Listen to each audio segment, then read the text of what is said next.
भक्ती करणारे जे महात्मा आहेत ना, त्यांच्या कुळाला आयुष्य लाभावं असं नामदेवराय वर्णन करतायत.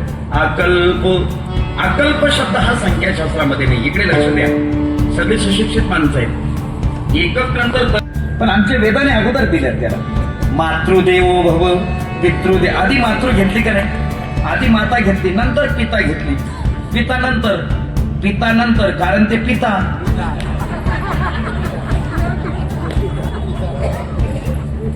पान स्त्रियांमध्ये किती ताकद आहे महाराज, साधी ताकद आहे स्त्रियांमध्ये. एक स्त्रिया देशाची पंतप्रधान होऊन गेली, एक स्त्री राष्ट्रपती, एक लोकसभेची सभापती, एक अर्थमंत्री. देशाचा गाडा वाढत नाही महाराज. आज पाहा तुम्ही, एक चंद्रावर गेली, एक मंगळावर गेली, एक शनी मंदिरावर चढून गेली. आता काही उरल्या सोरल्या त्या टोल नाक्यांवर बसून दिलेल्या आहेत, आता कोणाचंच कारण घेत नाही. साधी ताकद आहे स्त्रियांमध्ये, प्रचंड ताकद आहे महाराज. हो, त्या मातेला धन्यता, त्या मातेला धन्यता. लक्षात ठेवा, राजकीय लोकांचे वाढदिवस होतात, पण राजकीय लोकांच्या वाढदिवसाला वारकरी कीर्तन हे अलौकिकत्व आहे महाराज. हे अलौकिकत्व. म्हणून मी असं म्हणेन, माझ्या भाषेत नाही, संतांच्या भाषेत म्हणेन, संदीप भाऊंना अजिबात धन्यता नाही, त्यांच्या आईला धन्यता की तिने अशा मुलाला जन्म दिला. तिच्या आईला धन्यता आहे. पण लक्षात ठेवा, जीवनामध्ये सत्कार्याला नेहमी माणसाने मदत केली पाहिजे. मला तुकोबांचं प्रमाण सांगू, तुका म्हणे सत्य कर्मावावे साह्य, ध्यानलिया भय धर्मादानी. माणसाने नेहमी जिथे चांगलं काम करतात ना, तिथे मदत केली पाहिजे. हेच त्यांचं कार्य आहे महाराज, हेच अलौकिकत्व आहे. आणि जर ते न करता तुम्ही काही वितोष्ट निर्माण केलं तर दुःख भोगावं लागतं. आमचे गुरुजी दृष्टांत सांगायचे मला. एका रेल्वे स्टेशनवर अशी जाम गर्दी जमली, पाय ठेवायला जागा नाही. आली रेल्वे, स्टेशन मास्तरने जाहीर केलं, एकच डबा खाली, सगळेच्या सगळे बसा. सगळे बसले, म्हातारे पोतारे, बाया बापडे, आंधळे पांगळे, सगळ्यांना जागा मिळाली. पण कॉलेजचे 4 कॉलेज कुमार खालीच उभे होते, त्यांना काही जागा मिळाली नाही. त्याच्यामध्ये एक बीकॉमच्या पुढे गेलेला होता. तो म्हणे, का रे आपण या ठिकाणी उभे आहोत, म्हाताऱ्यांना जागा मिळाली आणि आपल्याला जागा नाही, हा आपल्या कॉलेजचा अपमान आहे. थांबा म्हणे, मी मिळवतो म्हणे जागा. गेला डब्याजवळ, त्याने जोरात आवाज दिला, साप साप साप. साप म्हटल्याबरोबर सगळा डबा साप. आता तिथे कीर्तनकाराचा बाप बी राहिला तर मरायला बसेल का तिथे? सगळे खाली उतरले. आणि मग एचारी कॉलेज कुमार मध्ये बसती नाही, दरवाजा बंद केला. एकमेकाच्या हातावर टाळी द्यायची, घे मिळवली का नाही जागा, याला म्हणतात डोकं, याला म्हणतात बुद्धी, फुगड बिकॉन झालो का, घे टाळी. 10 मिनिटं झाली महाराज, तरी गाडी जात नव्हती. एकाने हळूच खिडकी वरती केली, बाहेर एक म्हातारा उभा होता. त्याला विचारलं, बाबा 10 मिनिटं झाले, गाडी का बरं जात नाही? बाबा म्हणे, गाडी गेली आणि हा डबा याच्यामध्ये साप होता, त्याच्यामुळे याला इथे टाकून दिले. औरों को शक्कर खिलाने से अगर शक्कर मिलती है तो औरों को चक्कर खिलाने से क्या घी मिलेगा? चक्कर ही मिलती है.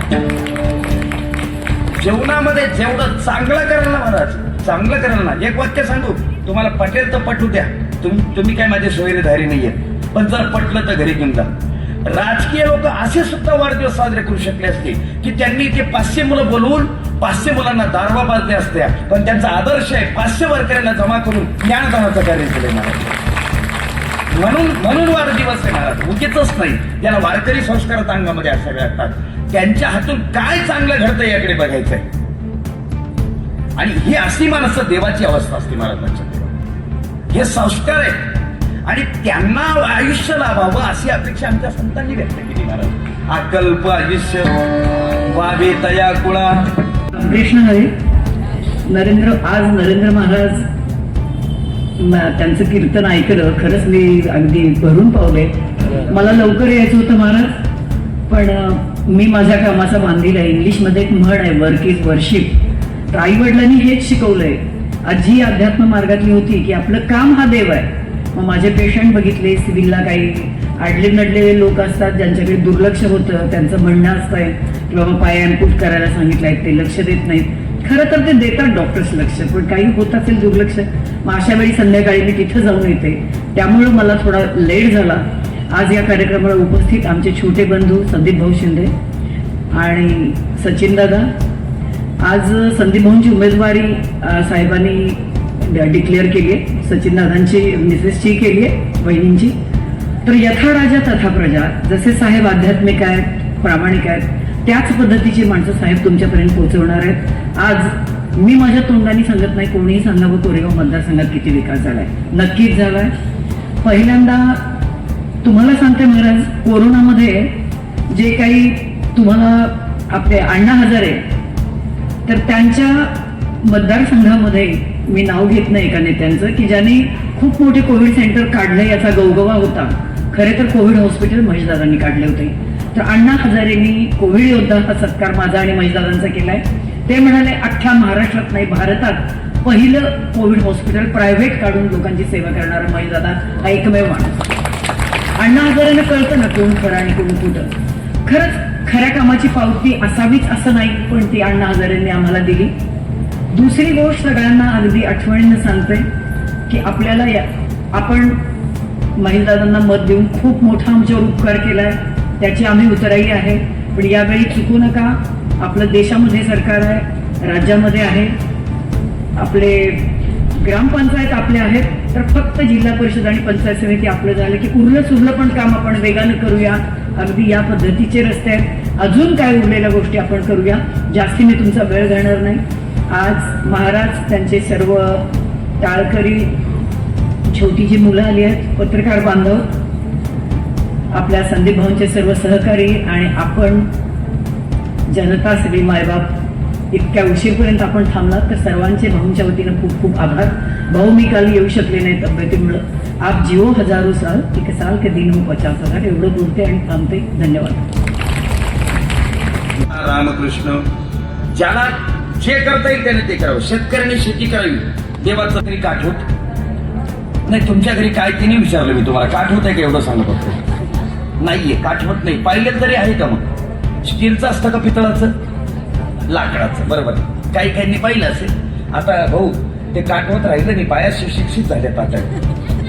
का बरं? त्या स्टीलच्या ताटामध्ये भाकरी करतात. ते स्टीलचं ताट दोन्ही पायांच्या अंगठ्यामध्ये असं दाबून धरतात, मग त्यांच्या पदस्पर्शाने पावन झालेली भाकर आपण खातो.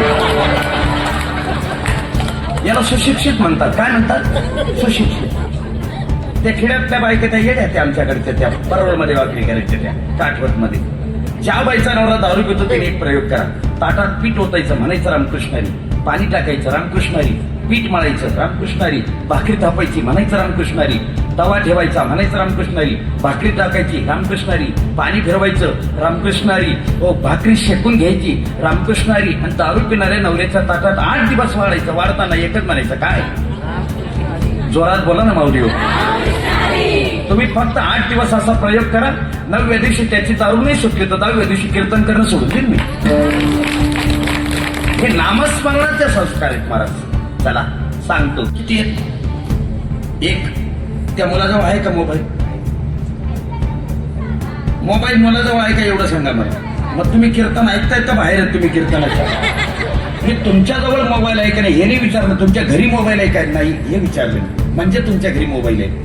अशी जागाच नाही महाराज. एक सांगा, मोबाईलची रिंग वाजली, मोबाईल उचलला की तुम्ही काय म्हणता?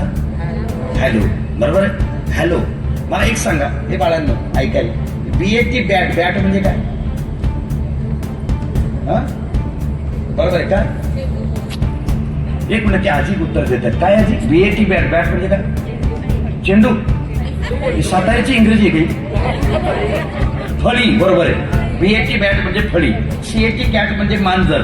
मी तुम्हाला असा प्रश्न विचारतो, HELL हॅलो, हॅलो म्हणजे काय?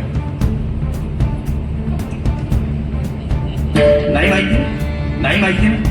नाही माहिती. मग तुम्ही हॅलो का म्हणतात? काय कारण आहे हॅलो म्हणायचं? कारण काय हॅलो म्हणायचं? सांगा तो. ऐका आता, लक्षपूर्वक ऐका महाराज. असं आहे, टेलिफोन या यंत्राचा शोध ग्रॅहम बेल या शास्त्रज्ञाने लावला. त्याने खूप वर्ष तपश्चर्या केली महाराज, आणि ते यंत्र यशस्वी केलं. यंत्र यशस्वी केल्यानंतर त्याने पहिला फोन लावला होता त्याच्या प्रेयसीला. तिचं नाव होतं हॅलो. तुमच्या कोणाच्या बायकोचं नाव हॅलो? वर कोण करा.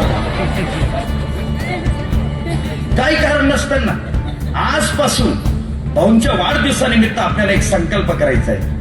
या कीर्तनाची, वेद भवनाची जागा सोडून जाताना आजपासून संकल्प, मोबाईलची रिंग वाजली की रामकृष्ण हरी म्हणा. आज संकल्प. हो, क्षणाक्षणाला. भाऊ माझा एक मित्र आहे, जालन्याला राहतो. मी त्याचा नंबर देतो तुम्हाला. तुम्ही त्याला उद्या फोन करा.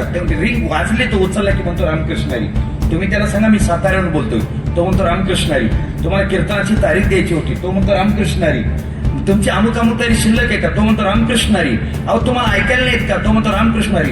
तुम्ही जोपर्यंत इकडून रामकृष्ण हरी म्हणत नाही तोपर्यंत इकडून काहीच बोलत नाही. काय साधन आहे बघा ना तुम्ही. काय साधन आहे राजावर. याच्याकरता कोणत्या जंगलात जावं लागतं सांगा ना तुम्ही मला. कोणत्या जंगलात जावं लागतं? आहे शक्य? कुठेच नाही मला. मग न लगती सायाच रस्त्याने भिकारी चालला होता. जोराचा पाऊस चालू झाला. मला एवढा पाऊस चालू झाला त्या भिकाऱ्याने एकच विचार केला आपल्याला कोणी घरात देणार नाही. बरं केस भेटते तर सर्दी होईल. सर्दी झाली की ताप येईल. डॉक्टरकडे जायला पैसे नाही. करायचं काय? त्याने डोकं चालवलं. भलता हुशार होता. पोलीस स्टेशनच्या समोर जाऊ एखादा गुन्हा करू. पोलीस आपल्याला पकडतील. लॉकअप मध्ये ठेवतील. रात्री जेवायला बी देतील आणि सकाळी सोडून देतील. काय गुन्हा करायचा? आला पोलीस स्टेशनच्या समोर. एक बाई छत्री धरून चालली होती. त्यात ती छत्री हिसकावली पळायला लागला. याला वाटतं आता ही बाई आवाज देईल. पोलीस धावतील आपल्याला पकडतील. हे बऱ्याच पुढेपर्यंत निघून गेले. ती बाई काहीच बोलायला तयार नाही. याने हळून मागे वळून पाहिलं. ती बाई म्हणे तुमची आहे का म्हणे घेऊन जा म्हणे. ते दुसऱ्याची चोरून आणली होती. आणि तुम्हाला वाटतं तुम्ही हुशार आहेत. लोक फार हुशार आहेत महाराज. मी ते आमच्या भागात कीर्तनाला गेलो महाराज. विठो वरात माहिती झालं. एक माणूस आला हार घालायला.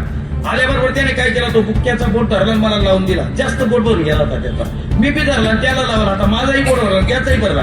बुक्का लावल्यानंतर हार घातल्यानंतर त्याने काय केलं मला पाय पडायला खाली वाटला. जसा पाय पडायला खाली वाटला का मी काय केलं त्याला उचलायला गेलो. माझा बोट त्याच्या शर्टाला मी पुसून दिला. मी मी मी मी मी मी मी बघा हुशार ना महाराज. नाशिक जिल्ह्यात जाईल मी काय केलं भाऊ माझं जे बोट होतं ना ते बोट त्याच्या शर्टाला पुसून दिलं. खुशीत होतो मी. का बरं? मी नाशिक जिल्ह्यात आहे ना. त्याच्या शर्टाला ते इतकं बेकार निघाला महाराज. त्याने माझ्या डोकराला पुसून दिला निघून गेला. साताऱ्याचा होता तो. तुम्हाला वाटतं महाराज तुम्ही बुद्धिमान आहेत. लोक आपल्यापेक्षा बुद्धिमान आहेत. मनातला गैरसमज दूर करून टाका महाराज. ऐका परमार्थामध्ये बुद्धी चालत नाही. परमार्थामध्ये पैसा चालत नाही. परमार्थामध्ये फक्त विचार चालतात. लक्षात ठेवा. फक्त विचार चालतात. म्हणते सर्वक्षणी हाती करावा विचार करावा. ज्याचं शरीर चांगलं त्याचं मन चांगलं. ज्याचं मन चांगलं त्याची बुद्धी चांगली. ज्याची बुद्धी चांगली त्याचे विचार चांगले. आणि ज्याचे विचार चांगले तोच वाढदिवसाला कीर्तन ठेवतो महाराज. एवढं लक्षात ठेवा. हे शुद्ध विचाराचं सार्थक आहे महाराज. शुद्ध विचाराचं सार्थक आहे. विचाराशिवाय ते चालूच शकत